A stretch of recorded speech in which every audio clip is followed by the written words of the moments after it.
From Rossi to Marquez, from Doohan to Stoner, Phillip Island has been blessed to be raced by some of the world's greatest motorcycle riders over the history of the World Championship. My name is Matt Clayton. Alongside me is MotoGP race winner Chris Vermeulen. And today we're going to count down the 5 greatest and most dominant riders at Phillip Island in MotoGP. And Chris, this is a circuit where the world's best really shine. It is one of the world's most revered racetracks. There's something about this track and the world's great riders that just marries perfectly, isn't it? It doesn't matter if you're from Australia or you're European, you love coming to Phillip Island, you love the Australian Grand Prix. It's one everyone ticks on their list at the start of the year. And when you talk about the greatest riders, when we had to do this list, all the greats have raced here. You know, there's so many of them. Everyone's been here since the late 80s right through to now. So very hard to get the list narrowed down, Matt. Very hard to get it narrowed down. Now, look, there are going to be some people that miss out here. So if you don't agree with what we're saying, leave a comment for us below. We might take some of them seriously. We might not. But Chris, let's kick off with number 5. Let's go with Jorge Lorenzo. I mean, what do you say? 3 times MotoGP world champion. How fast he was around here on a 250. I think, first of all, from my thing, he's only won here once in the Premier class, but that's because he had to race against Casey Stoner for all those years, as I did, and that wasn't easy, I can tell you. And Marquez, you know, so he had, and Valentino Rossi for that matter. So he had some great riders to compete against. But I think the track really suits his style. And when he was on form, man, he was quick around here. I always thought that if you could hold every race in a laboratory, he'd probably never lose, because if you asked him to hit a target lap time, he would hit that lap time lap after lap after lap. And there was something just metronomically beautiful about watching him ride a bike on the edge, but look like he was completely in control the whole time. And being someone that competed against him, you tried to work something out and he would never make any mistake, you know, very, very difficult. And these high-speed track, you know, he focused and he could get the most out of it. Impressive to watch.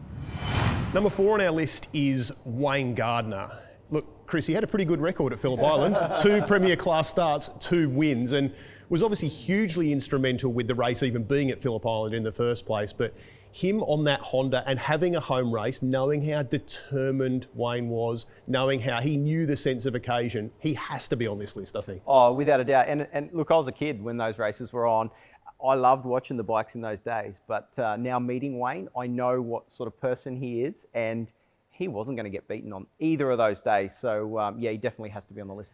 And Wayne always had the sense of theatre as well. Like there was all, what are you saying? Well, he's a showman. There was no easy wins for Wayne at Phillip Island because both of them were dramatic. The first one is one of those races where I think if you ask people that were there, I think it was about 500,000 people there, everyone will tell you they were there for 1989. But 1990, one of the great rides, because almost high-sided on the first lap and had most of the bike dragging on the ground for the majority of the race distance and hunted down Mick Doohan to win it. I know, another Australian there, but no, very impressive. And he deserves to be on the list, Matt, without a doubt. Number 3 on our list is Marc Marquez. And Chris, if Marc Marquez is coming 3rd on a greatest riders at a circuit, you know you're doing pretty well. This is a circuit that's absolutely made for him. It's anti-clockwise, it goes left. We know how good he is on those sorts of circuits. From the moment he stepped on a big bike in 2013, it's just been incredible to watch, hasn't it? I think his record here goes win, crash, win, crash. So you know he's trying very, very hard, but he is a multiple winner around here. He's intensely quick. And I know when he first got here on the Premier Class bikes, he studied Casey's data, like Casey had just got off the Honda, and he studied that intensely because, you know, if you can do what Casey Stoner's doing around part of this track, it's really going to help you. So that worked for Marc. I would say he's probably won the 2 best races we've had in the World Championship era, 2015 and 2017. Both fights of 3 or 4 guys at the front, both incredibly intense, but when it came down to that crunch moment, he was the guy that delivered. And a lot of the time he is. I mean, there's been a couple of times when he hasn't. Dovy's had it over him. Rins has had it over him a couple of times. But you got to say, when you're in a dogfight, and if you're in a dogfight with Marquez, there's a good chance he's going to come out on top. Number 2 on our list is Valentino Rossi. Now, Chris, statistically, he should not be number 2 on our list, should Valentino. He's won 8 times at Phillip Island, 6 times in the Premier class. It's not a bad list to be number 2 on, but during that early period of the late 90s, early 2000s, whether he was on a Honda, whether he was on a Yamaha, he was just unstoppable. When you look at the way that he won races, he won a world title here, his first 500 world title when he beat Max Biaggi. But the famous race 03, when he had the 10-second penalty, it shows you how good he was at Phillip Island. He took a penalty and still won. I mean, I was lucky enough to ride a V5 Honda in 05. The bike was very, very good at the time. But there were a lot of them out there, and Valentino just proved he was the best. And at that time, he was so dominant. And it wasn't only this racetrack. He's got records like that at Mugello, at Assen. I mean, the guy is very, very special. It speaks for itself. 9 times a world champion, and he deserves to be on this list. But like you say, statistically, he's won more than this other guy. But you got to say, he is second for a reason. We've got to number 2. I do want to go an honourable mention here, because the first corner is named after him. We're talking, of course, about Mick Doohan. We know how incredibly dominant Mick was through that later stage of the 90s, but a lot of his Australian Grand Prix success didn't come at Phillip Island, funnily enough. Well, he had the 2 races in 89 and 90, and he was a rookie and in his second year in the class. And I mean, finished second to Wayne in 1990, so very strong.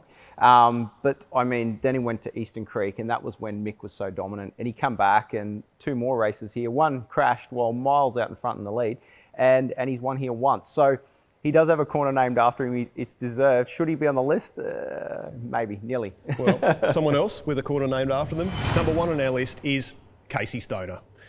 And look, Chris, I like to look at Casey's MotoGP record at Phillip Island, not so much the races that he did win, it's the ones that he didn't. He raced here 7 times in the Premier class, and he won 6 of them, the last 6 in a row. Now, speaking about being unfortunate to be on the grid at the same time, you saw this from a different vantage point to most.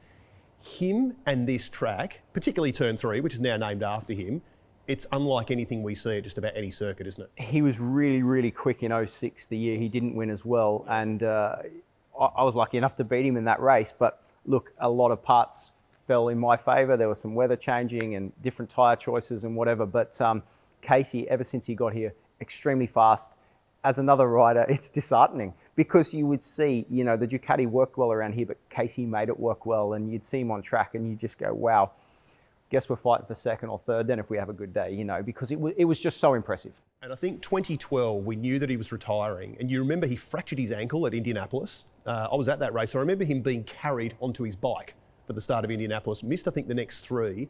There was no doubt that he was going to get back for Phillip Island. He wanted to ride that bike one more time at Phillip Island to try and extend that winning streak to 6. It was the perfect send-off, wasn't it? I know, and he said he came here with a lot of nerves and he felt the expectation, and he thought, wow, I haven't ridden a bike for a while. This is going to be hard, Another one that comes to mind is when he came back from that illness, where the lactose intolerance, and he turned up to Phillip Island without winning a race or without riding for a long time, and come here and demolish the field again. So the guy around this place is very special. That's why he's the best, Chris. That is why he's the best. So that's it for our list of the greatest riders ever to take part at Phillip Island. I'm Matt Clayton. He's Chris Vermeulen. Remember, there's nothing better than being trackside, so we look forward to seeing you when Phillip Island hosts MotoGP.